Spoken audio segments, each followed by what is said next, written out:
અને અમદાવાદમાં જ્વેલર્સની દુકાનમાં લૂંટ ચલાવનાર લૂંટારૂના સીસીટીવી સામે આવ્યા। લૂંટારૂ લૂંટ કરવા માટે હેલ્મેટ પહેરીને આવ્યો હતો। પોલીસે સીસીટીવીના આધારે શોધખોળ હાથ ધરી। 24 કલાક બાદ પણ આરોપીઓનો પતો નથી લાગ્યો। પાયલ જેલ મુક્ત થઈ ગઈ છે અને બીજી બાજુ આના મામલે રાજનીતિ ગરમ છે। આપ દ્વારા એસપીને આવેદનપત્ર આપીને રજૂઆત કરી કે ભવિષ્યમાં કોઈ પણ દીકરીનું સરઘસ ન કાઢવામાં આવે। અમરેલીમાં યુવતીના સરઘસના પડઘા સુરતમાં પણ પડ્યા। ફાર્મમાં અલ્પેશ કથિરિયા પાટીદાર સમાજની બેઠક કરે તે પહેલા ફાર્મના માલિક પર દબાણ આવ્યું। મીટિંગ કરે તે પહેલા જ ફાર્મ બંધ કરી દેતા રોડ પર મીટિંગ કરી। કથિરિયાએ કહ્યું કે આપણે કોઈ પણ પાર્ટીના વિરોધમાં નથી। આ પાટીદાર દીકરી માટેની લડાઈ છે। દરેક લોકો પાર્ટી સાઈડમાં મૂકીને જોડાય। જેમને પાર્ટી પહેલા હોય તે લોકોએ આવવું નહીં। અમરેલીમાં યુવતીના સરઘસ મુદ્દે મહેસાણામાં પણ કોંગ્રેસે રેલી યોજીને વિરોધ પ્રદર્શિત કર્યો। કલેક્ટરને આવેદનપત્ર આપીને પોલીસ અધિકારી સામે કાર્યવાહી કરવાની માંગ કરી। કેસ પરત ખેંચીને યુવતીને જેલ મુક્ત કરવાની માંગ કરી હતી, જે આજે જેલ મુક્ત થઈ ચૂકી છે। પાટીદાર દીકરીના સરઘસ મુદ્દે બનાસકાંઠાના સાંસદ જ્ઞાનીબેન ઠાકોરે પણ કહ્યું કે પોલીસે બુટલેગરોનું સરઘસ કાઢવું જોઈએ। સરઘસ યોજનારા અધિકારીઓ સામે સરકાર કડક પગલાં લે તે પ્રકારની માંગ પણ કરી। વધુમાં જ્ઞાનીબેને કહ્યું કે ગુજરાત પોલીસ બધું જ ખોટું કામ નથી કરતી। રાજકીય આગેવાનોને વહાલા થવા માટે સરઘસ કાઢ્યું છે। મહિલાઓનું સરઘસ કાઢવું એ તમામ મહિલાઓનું અપમાન છે। અને અમરેલી લેટર કાંડ મુદ્દે અમિત ચાવડાએ પણ ભારતીય જનતા પાર્ટી પર પ્રહારો કરતા કહ્યું કે રાજકીય પ્રતિષ્ઠાનો જંગ બનાવી દીધો। દીકરીએ માત્ર લેટર ટાઈપ કર્યો હતો, એટલો મોટો કોઈ ગુનો નહોતો કર્યો કે દીકરીનું જાહેરમાં અપમાન કરવું પડે। ચાવડાએ કહ્યું કે રાજકીય હિસાબ પતાવવા માટે માસૂમ દીકરીનો ભોગ બનાવી કેમ ખ્યાતિ કાંડમાં કેમ બીઝેડ કાંડમાં વરઘોડા ન કઢાયા। મોટા મોટા કૌભાંડમાં સરકાર કોઈ વરઘોડા નથી કાઢતી। ચાવડાએ કહ્યું કે રાજકીય હેતુ માટે પોલીસ અને તંત્રનો દુરુપયોગ થઈ રહ્યો છે। અમરેલીના ધારાસભ્ય જાહેરમાં આવીને માફી માંગે, કાયદાનું શાસન ગુજરાતમાં પ્રસ્થાપિત થાય તેવી માંગ કરી। યુવતીના સરઘસ કાંડ મુદ્દે એમએલએ કિરીટ પટેલે કહ્યું કે મહિલા સન્માનની માત્ર વાતો થાય છે। સામાન્ય બાબતમાં રિકન્સ્ટ્રક્શનના નામે સરઘસ એ યોગ્ય નથી। કિરીટ પટેલે કહ્યું કે આ રીતે સરઘસ કાઢતા શરમ આવવી જોઈએ। ડ્રગ્સ માફિયાઓનું સરઘસ કાઢ્યું હોય તો અભિનંદન આપતા। ભૂપેન્દ્ર ઝાલાનું સરઘસ કાઢ્યું હોત તો પણ અભિનંદન આપતા, પરંતુ એક દીકરીનું સરઘસ કેમ કાઢ્યું? અમરેલીમાં પાટીદાર દીકરીના સરઘસ મુદ્દે કોંગ્રેસના નેતા લલિત વસોયાએ આકરા પ્રહાર કરતા કહ્યું કે અમરેલીના ધારાસભ્યને રાજી કરવા માટે રિકન્સ્ટ્રક્શનના નામે સરઘસ કઢાયું।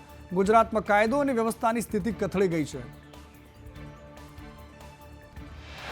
વસોયાએ કહ્યું કે ગુજરાતમાં ગુનેગારો બેફામ ફરી રહ્યા છે। પોલીસે ગુનાખોરી ડામવાના બદલે યુવતીનું સરઘસ કાઢ્યું। બીઝેડ કૌભાંડના ઝાલા અને ખનીજ ચોરોના સરઘસ કેમ નથી નીકળતા?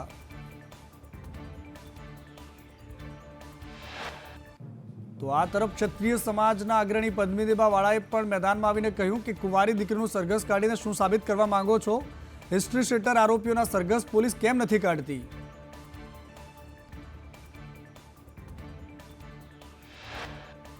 તો આ તરફ સાબરકાંઠામાં બીઝેડ કૌભાંડના તલોદ માર્કેટ યાર્ડના ચેરમેનના નામે સીઆઈડીમાં અનામી અરજી થઈ। ચેરમેન સંજય પટેલે બીઝેડ મારફતે કરોડો કમાણી કર્યાનો આરોપ લાગ્યો। ખ્યાતિકાંડના કાર્તિક પટેલે કોર્ટમાં એના વકીલ મારફતે કહેવડાવ્યું કે ભૂલ થઈ ગઈ છે। પીડિતોને વળતર આપવા માટે હું તૈયાર છું। તમામ બાબતો માટે તૈયારી બતાવી।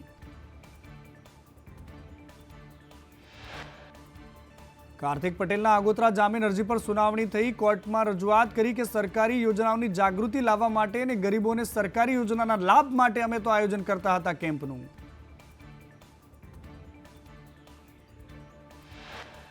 અને બનાસકાંઠા જિલ્લાના વિભાજનમાં સાંસદ ભરતસિંહ ડાભીએ ભારતીય જનતા પાર્ટીને સવાલે લીધી। સીએમને પત્ર લખીને કાંકરેજને બનાસકાંઠા જિલ્લામાં જ રાખવાની માંગ કરી।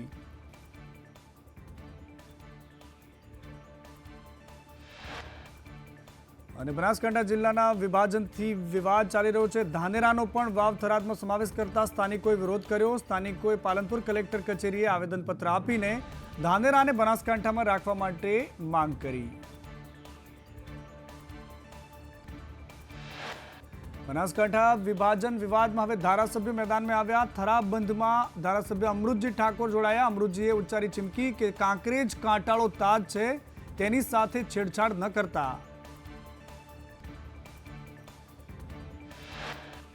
બનાસકાંઠામાં જ કાંકરેજને રાખવાની માંગ સાથે અમૃતજીએ કહ્યું કે વિરોધ કોઈ એક પક્ષ દ્વારા નથી। કાંકરેજ તાલુકાના 103 ગામનો આ વિરોધ છે।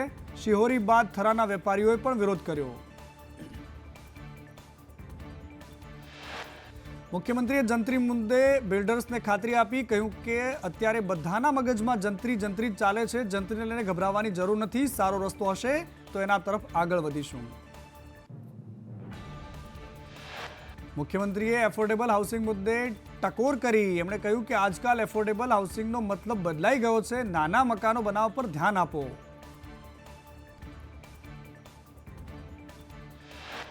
રાજકોટમાં વકફ બોર્ડના નામે દુકાનો ખાલી કરવાના મુદ્દે હરસંઘવીએ પોસ્ટ કરી। બધી જ દુકાન ફરીથી ખુલી ગઈ છે અને આરોપીઓને પકડી લેવામાં આવ્યા છે। આરોપીઓના ફોટા સાથે પોસ્ટ કરી। રાજકોટમાં વકફ બોર્ડના નામે દુકાન ખાલી કરાવવાના મામલે રિકન્સ્ટ્રક્શન થયું। આરોપીઓને દાણાપીઠ વિસ્તારમાં લઈ જવાયા।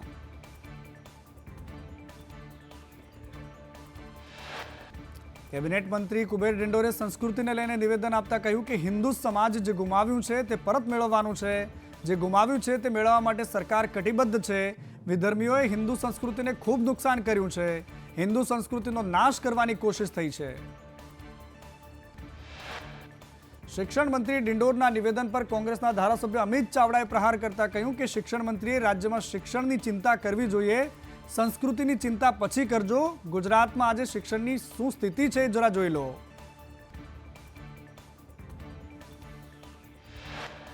અમિત ચાવડાએ કહ્યું કે સરકારી શિક્ષણ વ્યવસ્થાને ખતમ કરવાનું ષડયંત્ર ચાલી રહ્યું છે। સરકાર ખાનગી શાળાઓને પ્રોત્સાહન આપી રહી છે। ગરીબ વર્ગના બાળકો ભણી ન શકે તેવું ષડયંત્ર રચાયું છે। ચાવડાએ કહ્યું કે શિક્ષણ આપવું એ સરકારની જવાબદારી છે। ગુજરાતમાં શિક્ષણની સ્થિતિ કથળી ગઈ છે। ઝારખંડ અને બિહાર કરતાં પણ ગુજરાતમાં શિક્ષણની સ્થિતિ ખૂબ ખરાબ છે।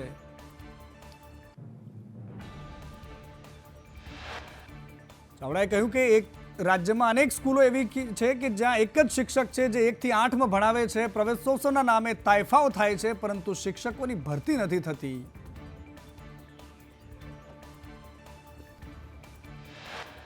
ઓબીસી જન આંદોલન સમિતિમાં કોંગ્રેસના નેતા અમિત ચાવડાનું નિવેદન। કહ્યું સમાજમાં જે પછાત છે તેમને સહાય આપો। આ લડાઈ કોઈ સમાજ વિરુદ્ધની નથી।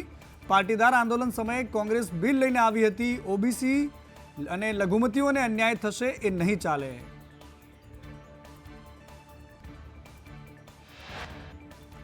મહેસાણામાં બુટલેગરોના ત્રાસથી મહિલાઓ ત્રસ્ત છે। ઝૂંપડપટ્ટીમાં ખુલ્લેઆમ દારૂ વેચાઈ રહ્યો છે એવી રજૂઆત સાથે એસપી કચેરીમાં મહિલાઓ ભેગી થઈ। રમેશ માળી દારૂનું વેચાણ કરતો હોવાની રજૂઆત કરાઈ।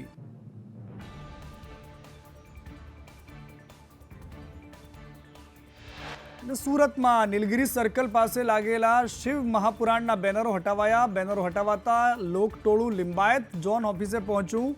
હિન્દુ સંગઠનોએ અધિકારીઓ સાથે બેઠક કરી। અધિકારીઓ દ્વારા બેનર પરત અપાયા।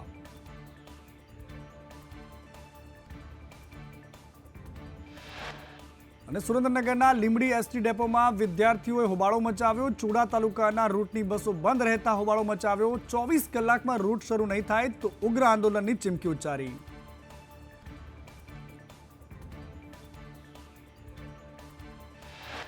તો તરફ સુરતમાં સુરત સિવિલમાં વર્ગ 4ના કર્મચારીઓએ વિરોધ કર્યો। સિવિલમાં સફાઈ કર્મચારીઓના નર્સિંગ સ્ટાફ સાથે ગેરવર્તણૂકના આરોપ। મોટી સંખ્યામાં વર્ગ 4ના કર્મચારીઓ ભેગા થઈને વિરોધ નોંધાવ્યો।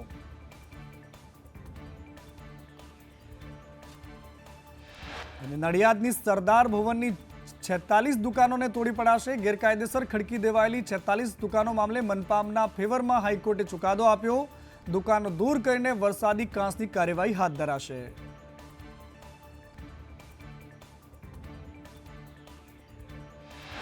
વડોદરામાં જિલ્લા અને શહેર પ્રમુખ માટે આવતીકાલે ભાજપ દ્વારા સેન્સ લેવાશે। હરસંઘવીએ બેઠક યોજી પ્રમુખ માટે મુરતિયા શોધવાની મથામણ શરૂ કરાઈ। ભાવનગરના શિહોરના વોર્ડ નંબર 5માં પાણી નથી આવતું। ફરિયાદ કરી મહિલાઓએ નગરપાલિકાનો ઘેરાવ કર્યો। પાણી ન આવવાની રજૂઆત વારંવાર થાય છે, પરંતુ તંત્ર નથી સાંભળતું. અને રાજકોટ સિવિલમાં સુવિધા મેડિકલ સ્ટોરના વિવાદના મામલે કોંગ્રેસના આગેવાન સંજય લાખાણીએ કહ્યું કે આરોગ્ય મંત્રીના આદેશ બાદ પણ મેડિકલ સ્ટોર બંધ નથી થયો. 2009માં ટેન્ડર પૂર્ણ થયું ત્યારબાદ હજુ સુધી આ સ્ટોર ચાલી રહ્યો છે. અને આ તરફ ભાવનગરના વલભીપુરમાં નવા ચીફ ઓફિસરે રાજીનામું આપી દીધું. ચીફ ઓફિસર વિજય પંડિતે માત્ર 15 દિવસમાં જ રાજીનામું ધર્યું. 3.5 વર્ષમાં 20 ચીફ ઓફિસર ફરજ છોડીને ભાગ્યા છે. કયા કારણોસર નથી ટકતા તે કારણ અકબંધ છે. યાત્રાધામ બેટ દ્વારકામાં સરકારી જમીન પરથી દબાણો હટાવાયા. નોટિસ બાદ પોલીસ તેમજ દ્વારકા એસડીએમએ ઘટના સ્થળે પહોંચીને દબાણો હટાવ્યા. અને અમરેલીમાં સારો રોડ હોવા છતાં પણ નવો રોડ બનાવતા સ્થાનિકો રોષે ભરાયા. બગસરાના શાંતિ નિકેતન પાસે સ્થાનિકોએ રોડની કામગીરી અટકાવી દીધી. વહીવટી તંત્રને સદબુદ્ધિ આપે તે માટે મહિલાઓએ ધૂન બોલાવી. રાજ્યમાં ફૂડ એન્ડ ડ્રગ્સ વિભાગ દ્વારા દૂધ વહન કરતી ટેન્કરોની ચકાસણી થઈ. 182 થી વધારે ટેન્કરની તપાસ કરી 900 જેટલા નમૂના લેવાયા.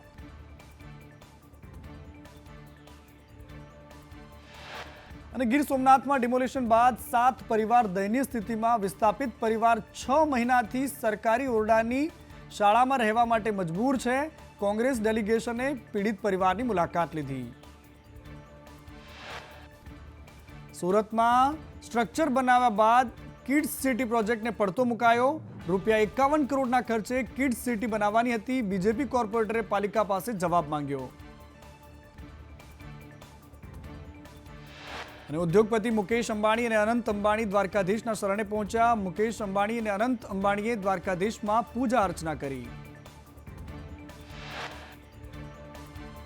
સુરેન્દ્રનગરના લખતરમાં કેનાલ ઓવરફ્લો થતા ખેતરમાં પાણી ફરી વળ્યા. 20 થી વધારે વીઘામાં પાણી ફરી વળતા ખેડૂતોએ નર્મદા વિભાગને રજૂઆત કરી. જાણ કરી તેમ છતાં અધિકારીઓ ફરક્યા નહીં. અને જૂનાગઢમાં સિંહની પાછળ બાઇક દોડાવીને પજવણીનો વિડીયો વાયરલ થયો. ગાંધીગ્રામના સંજયનગર વિસ્તારની આ ઘટના. 3 સિંહો પર ટોર્ચ લાઇટ વડે પજવણી કરાઈ. અને મહેસાણાના વડનગરમાં 30 વર્ષથી ઘરમાં બંધ મહિલાનું રેસ્ક્યુ કરાયું. વડનગરના સલાટપુરા વિસ્તારમાં ઘરમાં જ મહિલા સમાજ સુરક્ષાએ પહોંચીને તેનું રેસ્ક્યુ કર્યું. સુરેન્દ્રનગર સાયલા હાઈવેના ઓવરબ્રિજ પર ટ્રકનો અકસ્માત થયો. ચાલકે કાબુ ગુમાવતા ટ્રક બ્રિજના ડિવાઈડર સાથે અથડાયો. મોટા પ્રમાણમાં કાચો ઢોળાતા સર્વિસ રોડ બંધ કરાયો. મોરબીમાં અનધિકૃત આધાર કાર્ડ સેન્ટર ઝડપાયું. વકીલ વિજય સરવાડા અનધિકૃત રીતે સેન્ટર ચલાવતો હતો. સેન્ટરમાં અનધિકૃત રીતે આધાર કાર્ડમાં સુધારા કરાતા હતા. બિહાર ભારતીય જનતા પાર્ટીના નેતાએ આ 1 કરોડની છેતરપિંડી કર્યાની ફરિયાદ થઈ છે. બિહારના બક્સરના ભાજપના નેતા મિથિલેશ પાઠક અને તેના પરિવારના 3 સભ્યો સામે ફરિયાદ નોંધાઈ છે.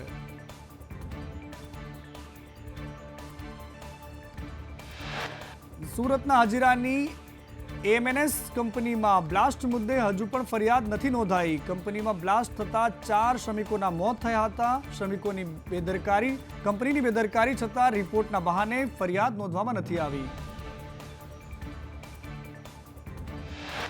સુરતમાં ડિગ્રી વગરના વધુ 6 ઝોલાછાપ તબીબો ઝડપાયા. ડિંડોલીના નવાગામ વિસ્તારમાંથી નકલી તબીબો ઝડપાયા. નકલી તબીબો ડોક્ટરને ત્યાં પટ્ટાવાળાની નોકરી કર્યા બાદ દવાખાનું ખોલીને બેઠા હતા. સુરતના ડિંડોલીમાં નજીવી બાબતે ચપ્પુના ઘા ઝીકીને યુવકની હત્યા કરાઈ. નાસ્તાના રૂપિયા માંગતા હત્યા કરાઈ. યુવકની હત્યા કરીને હત્યારો ફરાર થઈ ગયો. સુરતના અડાજણમાં 41 વર્ષીય નરાધમે 18 વર્ષીય યુવતી સાથે દુષ્કર્મ આચર્યું. નરાધમ ભોગ બનનાર યુવતીના માતાનો મિત્ર હતો. નરાધમે 2 વર્ષથી બળજબરીપૂર્વક દારૂ પીવડાવીને દુષ્કર્મ કર્યું. સંભલમાં જામા મસ્જિદના સર્વેક્ષણનો વિગતવાર અહેવાલ કોર્ટમાં રજૂ કરાયો. રિપોર્ટમાં આવા ઘણા પુરાવા આપવામાં આવ્યા છે, જેના આધારે દાવો કરવામાં આવ્યો કે એક સમયે અહીંયા હરિહર મંદિર હતું. સર્વે રિપોર્ટમાં હિન્દુ ધર્મ સાથે સંબંધિત 50થી વધારે ફૂલોના પ્રતીકોનો પણ ઉલ્લેખ કરાયો. આ ઉપરાંત 2 વડના વૃક્ષો પણ મળી આવ્યા. મસ્જિદમાં કૂવો હોવાની પણ શક્યતા વ્યક્ત કરવામાં આવી. મસ્જિદમાં તમામ પુરાવા હિન્દુ ધર્મ સાથે સંબંધિત છે, તેથી જ કહેવામાં આવે છે કે આ મસ્જિદ પહેલા અહીંયા મંદિર હતું. સર્વેમાં એવું પણ કહેવામાં આવ્યું છે કે જૂના સ્ટ્રક્ચરમાં ફેરફાર કરાયા છે, નવા બાંધકામના પણ પુરાવા મળ્યા છે. ડીએમકેના મહાસચિવ અને તમિલનાડુના જળ સંસાધન મંત્રીએ એમના આવાસ પર ઈડીના દરોડા પડ્યા છે. તેમના સમર્થકો તેમના નિવાસસ્થાનેથી બહાર એકઠા થયા, સાથે જ પોલીસ કર્મચારીઓ પણ તૈનાત કરાયા.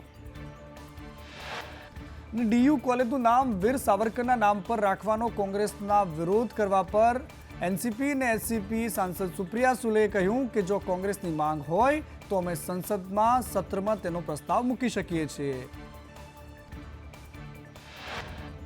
આપના સાંસદ સંજયસિંહે કહ્યું કે ભાજપ કેજરીવાલના વિધાનસભા મતવિસ્તારમાંથી મત કાઢવાનું અભિયાન ચલાવી રહી છે. જે લોકો અહીંયા વર્ષોથી રહે છે તેમનું યાદીમાંથી નામ હટાવવામાં આવી રહ્યું છે. કોંગ્રેસના નેતા અને પૂર્વ મંત્રી રાજેન્દ્રપાલ ગૌતમના સરકાર પર પ્રહાર, કહ્યું બજેટની ફાળવણીમાં અસમાનતા ઊભી થઈ રહી છે. વસ્તી પ્રમાણે સમાજ અને સંસાધનમાં ભાગીદારી મળવી જોઈએ.